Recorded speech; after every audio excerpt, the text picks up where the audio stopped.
17世紀、神と啓示が世界のすべてを律していた時代、ヨーロッパの地の地平にワルネー・デカルトの二元論が新たな視点をもたらしつつも、多くの思想家はなお伝統の重厚な影の中にとどまっていました。そのような知的状況下で、バルーフ・デ・スピノザという孤高の思想家が、理性という鋭利なメスを手に、当時の支配的な神学観や哲学体系に真っ向からことを唱え、後の時代に深い思想的潮流を築き上げる壮大な哲学体系を構築したのです。アムステルダムの賑やかな商都に、異端審問から逃れてきた裕福なユダヤ系ポルトガル人家庭の一員として生を受けたスピノザは、幼少期からヘブライ語の聖典やタルムードといったユダヤ教の深遠な教えに深く触れ、その類稀な聡明さで周囲を驚かせました。彼の家族が属するセファルディ系ユダヤ人コミュニティは、故郷を離れてなお、独自の文化と信仰を固く守り続けていましたが、同時に知的探求にも開かれており、当時のアムステルダムが享受していた比較的自由な学術環境は、若きスピノザに多様な思想との出会いを促しました。彼は伝統的なユダヤ教教育に加え、ラテン語、ギリシャ語、そして当時の最新の科学や哲学、特にルネー・デカルトの著作に深く傾倒していきます。デカルトの明晰判明な観念と幾何学的方法論は、スピノザの哲学形成に決定的な影響を与えましたが、同時に彼は、デカルトの心身二元論が抱える本質的な問題を看破していました。しかし、魂の不死や神の人格性といったユダヤ教の根幹をなす教義をも理性に基づいて相対化しようとする彼の探求心は、やがて教会の聖職者たちとの深刻な対立へと発展していきます。当時のヨーロッパは、カトリック教会とプロテスタント諸派の間で激しい宗派対立が続き、異端の思想は時に命取りにもなりかねない危険な烙印でした。スピノザは、既成概念や権威に盲従することなく、自身の理性の光のみを頼りに真理を追求しようと試みました。特に彼の、神はすなわち自然である、という見解や、聖書が神の言葉そのものではなく人間的な解釈に過ぎないとする批判は、コミュニティの長老たちから共同体の秩序を揺るがすと判断されたのです。その結果、彼はわずか24歳にして、ユダヤ教共同体から、ヘレム、すなわち破門されるという極めて過酷な運命に直面します。この破門は、単なる宗教的追放に止まらず、彼を共同体の庇護から完全に切り離し、社会的な死を宣告するものでした。家族は彼に背を向け、友人たちは離散し、かつての仲間たちは公然と彼を忌避したのです。ヘレムの厳格な規定は、彼と対話すること、共に食事をとること、あるいは彼が書いたものを読むことさえ禁じ、スピノザは事実上、社会から抹殺されました。破門後、スピノザはアムステルダムの喧騒を離れ、郊外の質素な村々で隠遁生活を送るようになります。彼は世俗的な名誉や富には一切関心を示さず、巧妙な大学教授の招聘も誇示し、自由な精神で真理の探求に生涯を捧げることを選びました。生計を立てるため、彼は高度な技術を要するレンズ研磨工としての技術を習得し、その熟練した手仕事で日々の糧を得ました。微細なガラスを精巧に研磨し、光の屈折を操るという孤独な作業は、彼の哲学思索に没頭する静寂な時間を与えただけでなく、世界を明晰に認識することの難しさや、光そのものの本質、そして人間の認識における明晰さの追求という哲学的なテーマと深く結びついていたのです。彼の研磨したレンズが、遠くのものを近くに引き寄せ、微小なものを拡大して見せるように、彼の哲学は、世界の真実をよりはっきりと見せるための知的な道具を創造しようとしました。しかし、残念なことに、レンズを研磨する際に発生する微細なガラス粉塵が、彼の病弱な身体を徐々に蝕み、その肺を侵し、彼の寿命を縮めることになったと言われています。彼は徹底して禁欲的な生活を送りました。欲望に流されることなく、理性に従って生きることを自らの模範として実践し、わずかな食事とつつましい衣類で満足したのです。彼の自宅は、決して裕福とは言えない質素なものでしたが、その書斎はいつも清潔に保たれ、彼はその場所で来る日も試作にふけっていました。このような過酷な環境と清貧な生活の中で、スピノザの代表作であり、彼の思想の結晶ともいえる、エティカ、ラテン語で倫理学を意味する書が、およそ15年の歳月をかけて執筆されました。この書は、彼が生前に刊行することなく、自身の死後である1677年に、彼の思想を理解する数少ない友人たちによって秘密裏に出版されたのです。もし生前に出版されていたならば、そのあまりにも異端な内容、特に、神はすなわち自然である、という主張ゆえに、当時の宗教的権威や保守的な知識人から激しい弾圧と非難にさらされたことは想像に難くありません。いや、おそらく彼の命すら危うかったでしょう。エティカの最も顕著な特徴は、その得意な叙述形式にあります。スピノザは、この壮大な哲学書を、あたかもユークリッド幾何学の教科書のように、定義、公理、命題、証明、経、補足、といった厳密な幾何学的秩序、ラテン語ではモレ、ゲオメトリコに従って構築しました。これは当時、哲学書としては前代未聞の試みでした。この形式を採用したのは、感情や倫理といった、とかく曖昧になりがちな人間の事柄を、数学的な明晰さと必然性をもって分析し、一切の感情的な揺らぎや主観性を排して、客観的な真理として提示しようとする彼の揺るぎない意志の表れだったのです。彼は序文で、人間的な行為や欲求、情動を、あたかも点や線や面であるかのように観察し、何かに驚いたり笑ったり嘆いたりせず、幾何学的な対象を考察するかのごとく考察しよう、と述べています。これは、人間の感情を道徳的判断や主観的な感情論から切り離し、自然法則の一部として客観的に理解しようとする、彼の徹底した理性主義的態度を鮮やかに示しています。この厳密な形式は、読者をして、感情的な共感や道徳的な判断から距離を置き、純粋な理性の力によって論理の必然性を追体験させることを意図していました。あたかも数学の定理を導き出すように、倫理的真理もまた普遍的かつ客観的に導き出せるという、彼の強い確信が込められていたのです。そして、この独創的な形式自体が、彼の哲学の核心である、神イコール自然、という思想を読者に提示するための、最も効果的な方法論だったと言えるでしょう。彼は、この厳密な論理体系によって、宇宙の究極的な真理へと読者を導き、人間が真の自由と幸福を獲得するための道を指し示そうとしたのです。スピノザのエティカが提示する世界観の根幹には、神はすなわち自然である。ラテン語ではデウス、シベ、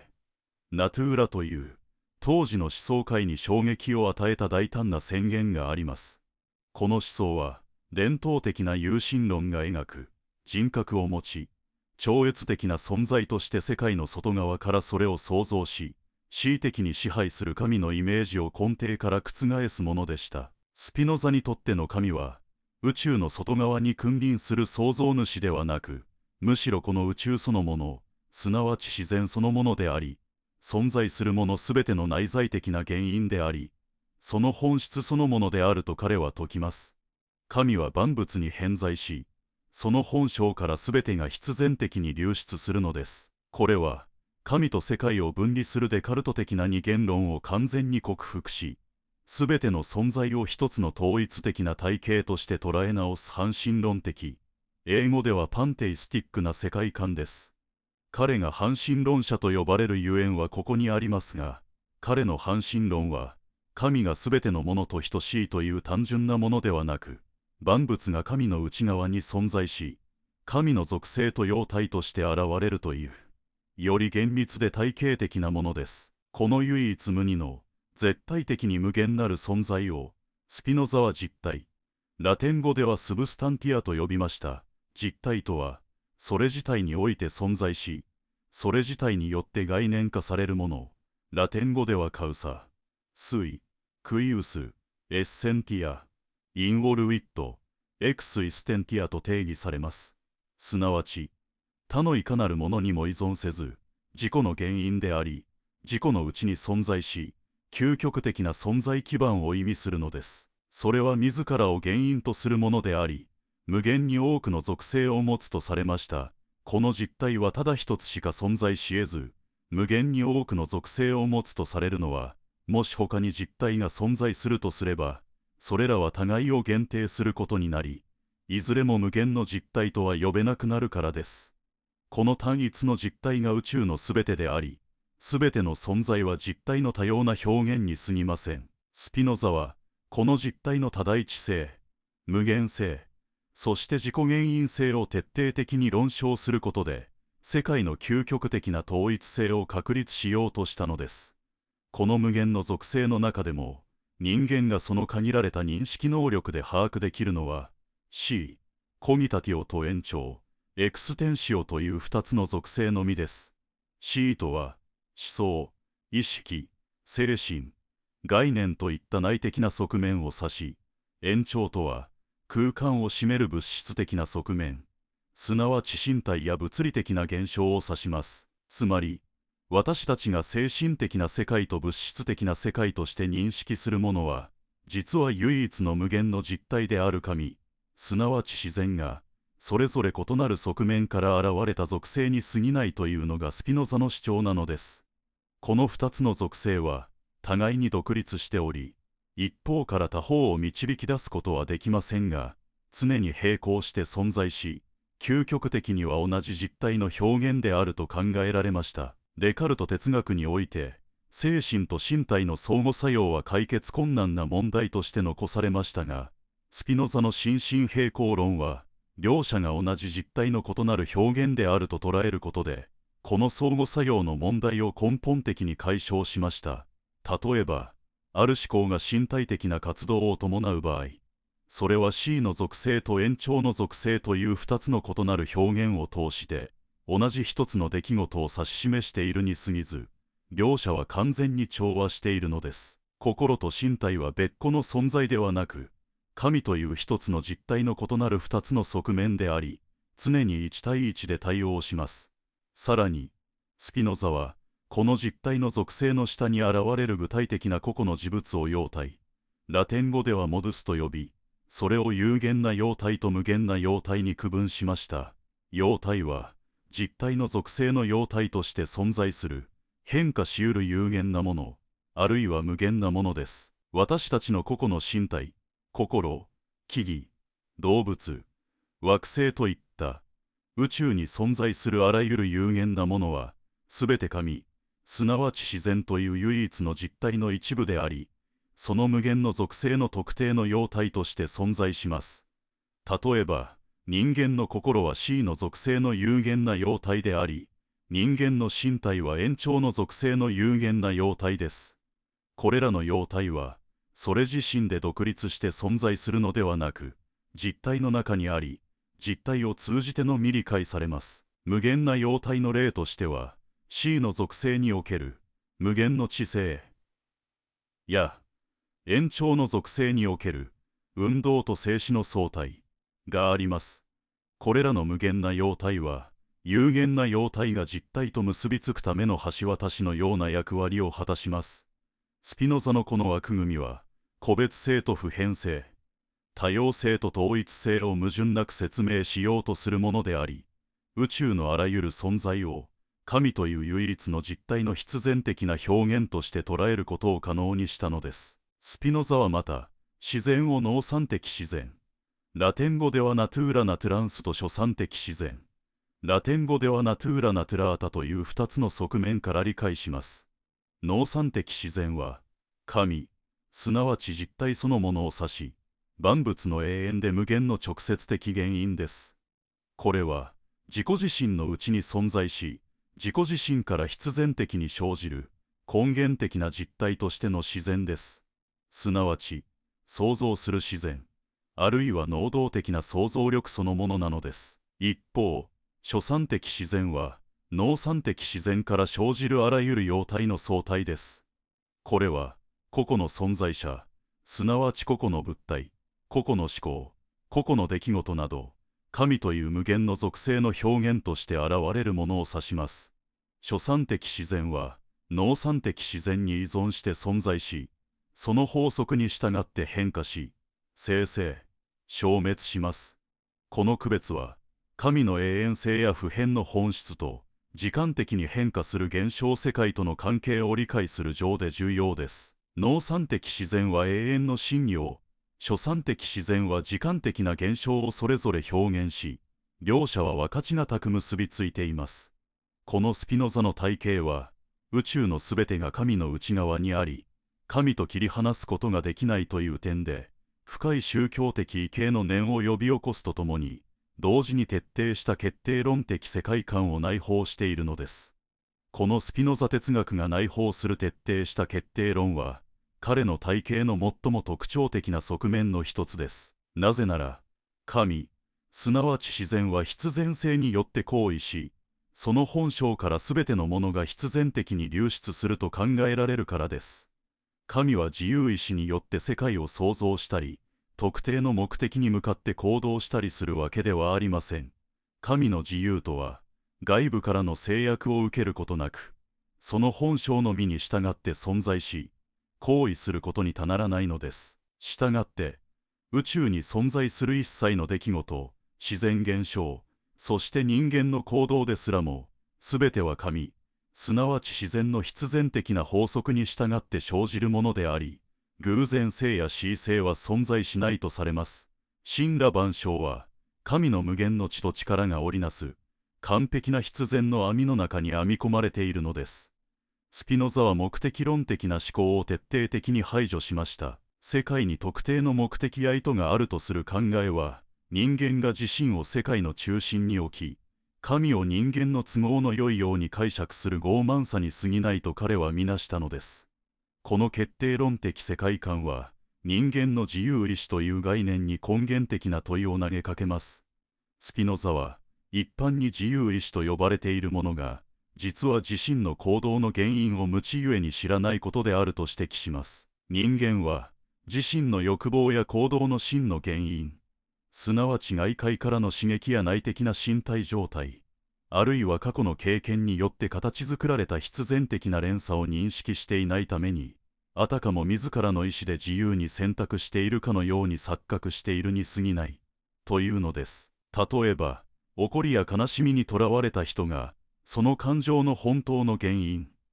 例えば外部の出来事や自己の身体の状態を知らずに衝動的な行動に走るとき、それは自由な選択ではなく、内なる感情の必然的な結果として起こる、と彼は考えました。私たちは、自身の行動の原因を認識できていない限り、感情の奴隷なのです。彼は感情の隷属、英語ではボンデージ・オブ・ジ・アフェクツとは、人間が外部の原因によって受動的に感情に支配され、自己の理性や意志に反する行動をとってしまう状態を指すと定義しました。この状態にある人間は、自身の感情の本当の原因を理解せず、外部の出来事にただ反応しているに過ぎません。外部の原因によって生じる感情は、しばしば強烈であり、理性を圧倒してしまいます。この隷属状態は、人間の行動が外部の偶然に左右され、自己の運命を主体的に切り開くことができないことを意味します。スピノザにとって、人間が自身の情動の真の原因を理解せず、外部の力によって振り回されている状態こそが、最も深い不自由さの証でした。スピノザ哲学における人間の本質的な駆動力は、コナトース、ラテン語ではコナータスという概念に集約されます。コナトースとは、各個物がその存在を可能な限り維持しようと努力する根源的な傾向、あるいは自己保存の努力を意味します。これは、私たちの身体から精神に至るまで、あらゆる存在に内在する、生命そのものに宿る原動力であり、絶え間なく働く動的な力です。コナトースは、単なる生存本能に止まらず、自身の活動能力、ラテン語ではポテスタス、アゲンディを増進させ、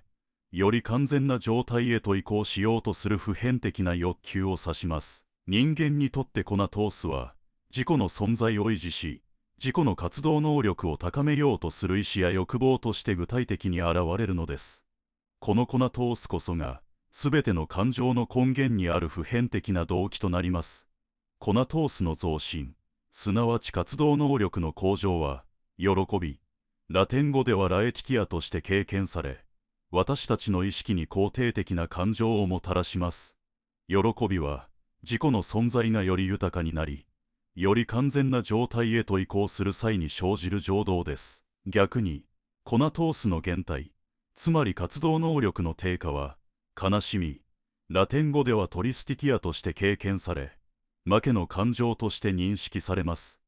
悲しみは、自己の存在が妨げられ、より不完全な状態へと移行する際に生じる情動です。そして、欲望、ラテン語ではクピリタスは、喜びや悲しみといった情動を伴いながら、このコナトースを追求しようとする意識的な努力そのもの、またはその意識的な表現に他なりません。スピノザは、喜び、悲しみ、欲望の3つを、あらゆる複雑な感情の根源となる三原初的情動と位置づけ、これらが幾何学的な原理で組み合わさることで、人間の多様な感情世界が織りなされると考えました。例えば、私たちは、喜びの原因となるものに対して愛を感じ、悲しみの原因となるものに対して憎しみを感じます。希望は、その成就が不確かである喜びの観念であり、恐怖はその実現が不確かな悲しみの観念です。このように、スピノザは人間の情動を客観的な自然現象として分析し、その複雑なメカニズムを理性的に解明しようとしたのです。しかし、スピノザは人間が完全に不自由であると主張したわけでは決してありません。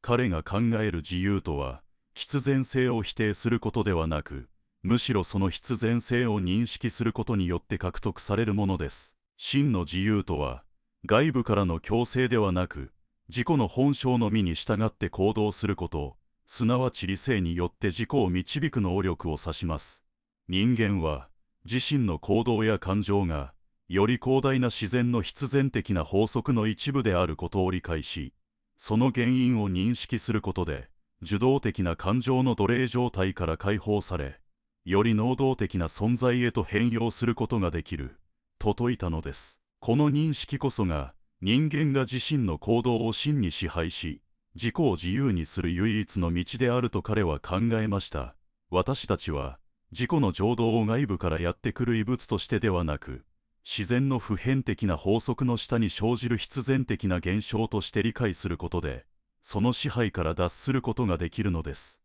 スピノザにとって、人間が自己の行動の原因を自らの内側に発見し、その原因に従って行動するとき、初めて真の自律性を獲得できます。それは、神、すなわち自然の必然的な法則を、個々の人間が自らの理性を通して受容し、その法則に沿って生きることを能動的に選択する、という高度な精神的活動なのです。理性による感情の制御とは、感情を消し去ることではなく、感情の質を変えることです。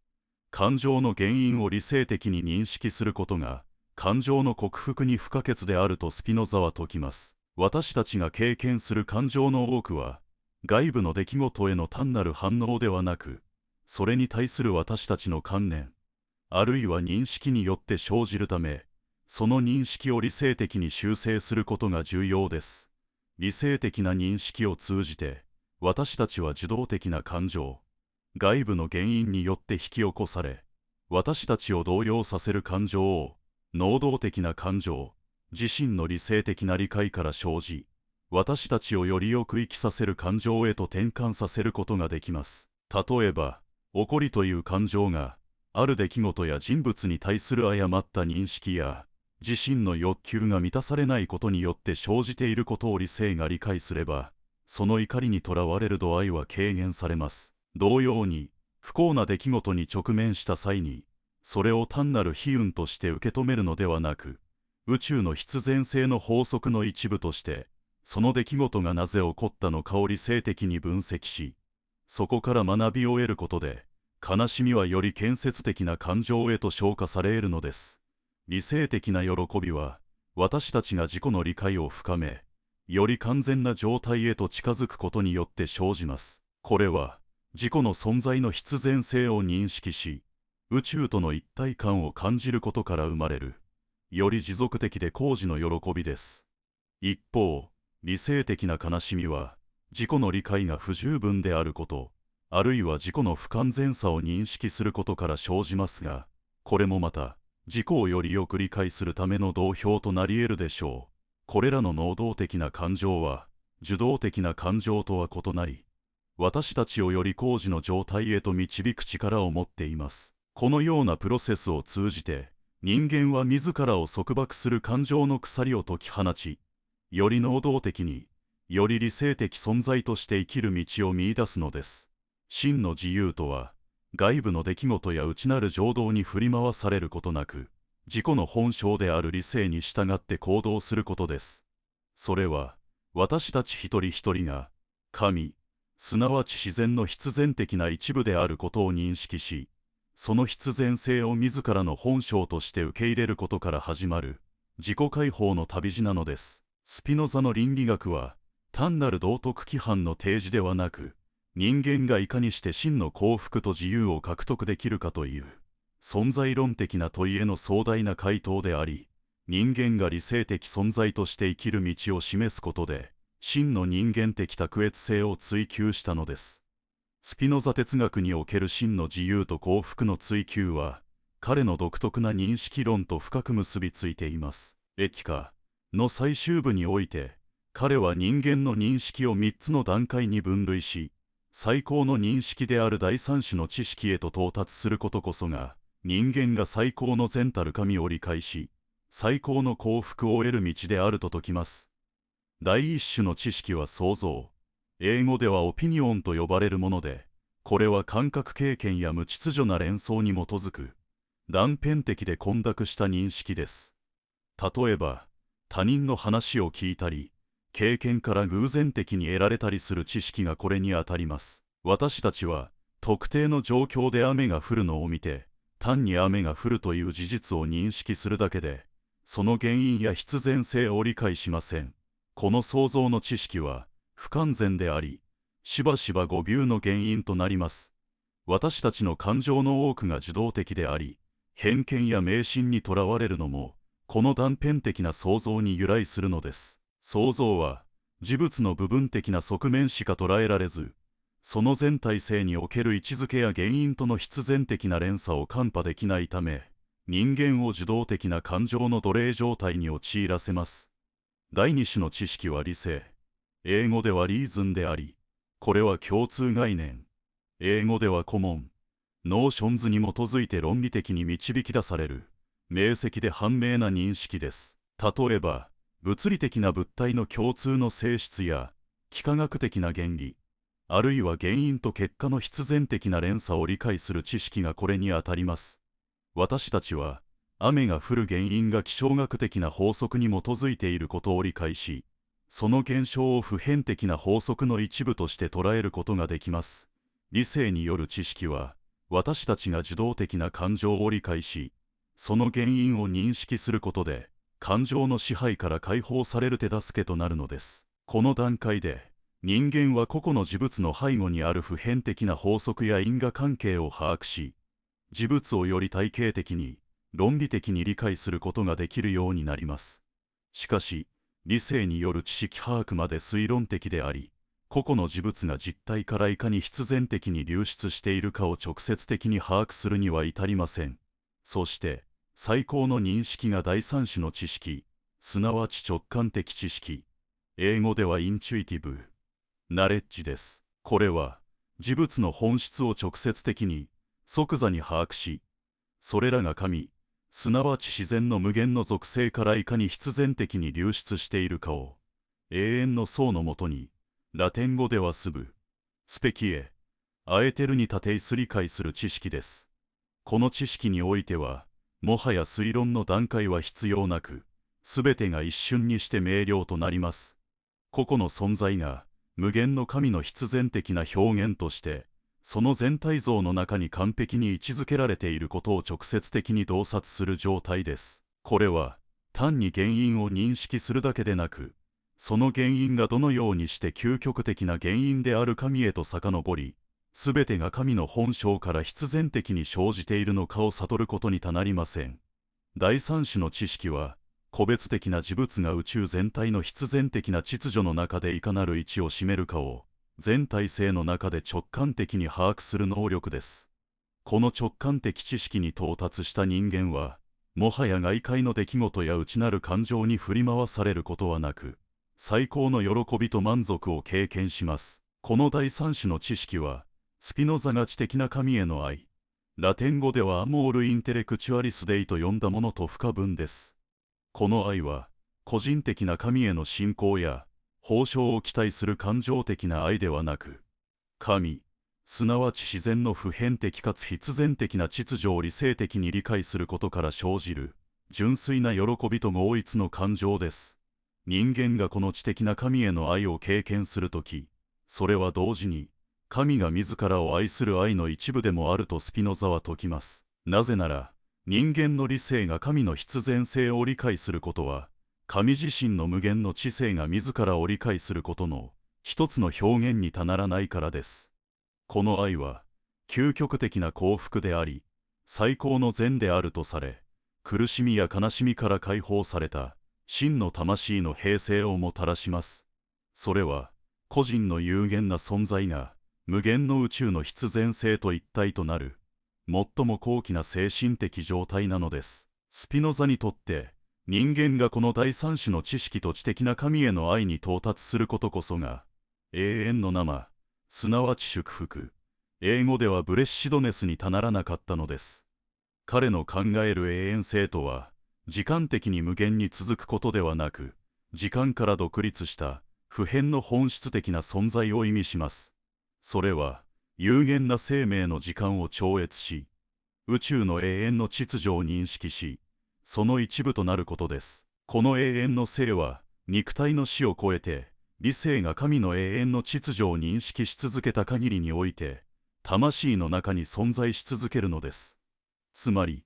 スピノザは、人間の真の自由、最高の幸福、そして究極的な救いを、神の恩寵や外部の権威に求めるのではなく、人間自身の理性と、その理性によって獲得される宇宙の深遠な理解の中に位置づけたのです。彼の哲学は、私たち一人一人が、自らの内なる理性を通じて宇宙と一体となり、真の自由と永遠の祝福をつかみ取るための、壮大な道筋を示しました。それは、人間が自らの力で神へと至る、最も厳密で、最も高貴な精神の旅路だったのです。スピノザのエティカは、発表当時、その革新的な内容ゆえに異端視され、無神論者の書として禁書に指定されるなど激しい非難にさらされました。しかし、その深い洞察と比類なき体系的な哲学は、時代を超えて後世の思想家や科学者たちに計り知れない影響を与え、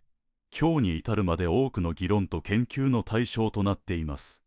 彼の思想は、特に18世紀の啓蒙主義思想家たちに理性の力を信じる精神的基盤を提供し、19世紀のドイツ観念論の巨人たち、そして20世紀の生命科学や物理学の世界観にも通じるものとして、時代を超えて再評価されてきました。ドイツ文学の巨匠ヨハン・ボルフガング・フォン・ゲーテはスピノザを、私の聖人、と呼び、彼の反神論的な思想に深く共鳴しました。ゲーテにとって、スピノザの、神はすなわち自然である。ラテン語ではデウス、シベ、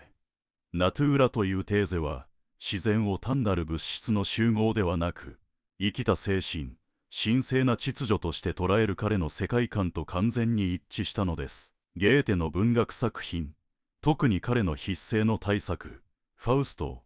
には、スピノザ的な自然への畏敬の念と、宇宙の統一性への深い洞察が色濃く反映されていると言えるでしょう。また、ドイツ観念論の巨匠であるゲオルク、ビルヘルム、フリードリヒ、ヘーゲルも、スピノザを、近代哲学の出発点、と高く評価し、その唯一の実体論を自らの弁証法的な体系の中に統合しようと試みました。ヘーゲルは、スピノザの実態が性的なものであると批判しつつも、その徹底した体系的な思考と、全てを包括する統一性の探求という点で、スピノザ哲学から多大な影響を受けていることを自ら認めています。ヘーゲルはスピノザの単一実体論を、自己展開する絶対精神の概念へと昇華させることで、スピノザの思想に運動性と歴史性を与えようと試みたのです。19世紀後半から20世紀にかけては、フリードリヒ・ニーチェがスピノザの徹底した決定論と、自身の力への意志や永劫回帰の思想との関連性を指摘しました。ニーチェはスピノザの必然性の愛、ラテン語ではアモール・ファティに深く共鳴し、人間の自由を、運命を受け入れ、それを肯定する力として捉える点で、スピノザとの共通の地平を見出したのです。ニーチェにとって、運命を愛し、自己の存在を肯定することは、苦悩を乗り越え、より高次の生を創造するための根本的な態度でした。この点において、感情の隷属から脱し、